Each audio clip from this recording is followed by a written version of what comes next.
자, 안녕하십니까. 여러분들하고 이제 행정사, 민법 총칙 공부하게 될 이동건 강사라고 합니다. 짧게 제 소개를 드리자면, 저는 민법 강의 한지 한 20년 정도 지났고요. 그 다음에 국내 변리사 민법부터 시작해서 거의 대부분의 민법 강의를 해보았다. 이렇게 생각하시면 됩니다. 왜 이런 말씀을 드리는가 하니까, 여하튼 저를 믿고 따라오면 된다. 이런 이야기입니다. 여러분들이 어떤 부분에서 굉장히 어렵게 이제 느끼고 있는지, 또 어떤 부분에서 집중적으로 어렵게 문제를 출제하는지, 이제 그런 거에 대해서 다 꿰고 있다. 그런 이야기지요.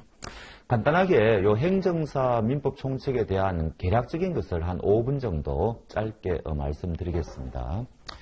민법이 이렇게 구성되어 있거든요. 민법 총칙이라는 과목이 있고, 그 다음에 물권법이라는 과목이 있고, 그 다음에 채권법이라는 과목이 있습니다. 그 다음에 가족법이라는 과목이 있죠. 이 전체가 사실은 민법이에요. 그래서 법무사 시험 같은 경우에는 이 전체가 다 시험 범위고요.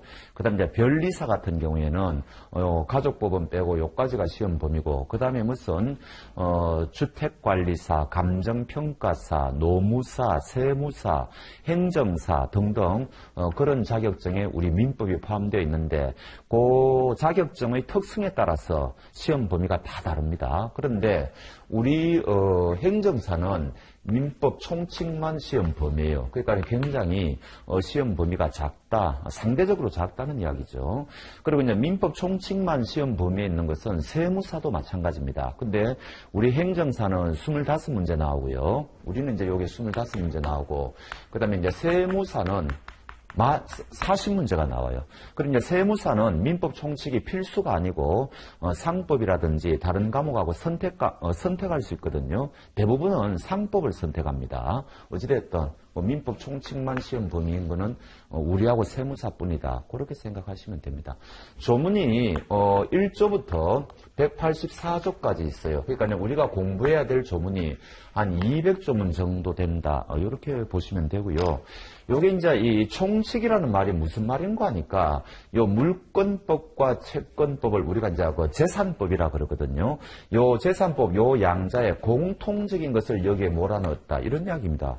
예를 들어가지고, 누가, 물권의 주체가 될 수가 있느냐, 채권의 주체가 될 수가 있느냐, 이런 문제가 공통적으로 생길 거 아닙니까? 그런데 이거를 여기에도 조문을 두고, 여기에도 조문을 두면은 조문수가 굉장히 늘어나겠죠. 그래서 이런 공통적인 것은 여기 민법 총칙에 다 몰아넣었다. 이렇게 보시면 돼요. 그러면 어느 정도 물권법과 채권법의 기본적인 개념을 아셔야 민법 총칙을 이해할 수 있다는 이야기입니다. 그래서 제가 앞으로 민법 총칙을 강의할 때 간간히 우리 시험 범위에는 들어가지 않지만 물권과 채권의 기본적인 개념을 아셔야만 민법 총칙을 이해할 수 있는 부분들이 좀 나오기 때문에 그것은 필요할 때마다 그때마다 설명드리도록 하겠습니다. 그런 부분이 많지는 않아요. 그 다음에 조금 전에 말씀드렸다시피 요 민법 총칙이 시험 범위에 들어가는 자격증 시험이 굉장히 많습니다. 그래서 이때까지 그 문제 경량을 보면은 민법 총칙은 문제가 출제될 수 있는 것들은 다 출제가 되었어요. 정형화되어 있다는 이야기입니다. 우리 행정사도 지금 시험 이게 개설된 지가 10년 되었거든요. 그래서 기출문제가 딱 10년치가 있어요. 그래서 그 10년치 기출문제를 분석해 보면은 여러분들이 고득점을 할 수 있는 그런 문제들로 다 구성이 되어 있다. 그런 거를 단박에 알 수 있습니다. 그러니까 문제는 이제 이런 거예요. 그래도 이 민법 총칙이 양이 200조문을 공부한다는 게 적지는 않죠. 양이 상대적으로 좀 많고, 그 다음에 용어가 굉장히 생경한 용어가 많습니다. 우리 일상생활에서는 쓰지 않는 용어가 민법에는 굉장히 많아요. 이게 민법의 특색인데, 다른 상법이나 이런 경우는 그게 없는데 민법만 그래요. 그래서 처음에 공부하실 때는 그 용어 자체의 개념을 익숙하게 받아들일 때까지 시간이 조금 걸릴 수가 있어요. 그래서 그게 민법 공부하는데 굉장히 어려움이고요. 그 다음에 뭐니 해도 우리가 법이라는 것은 판례 위주로 공부하는 거죠. 판례가 이제 실생활에 이제 이게 가장 바로 적용이 되는 거니까.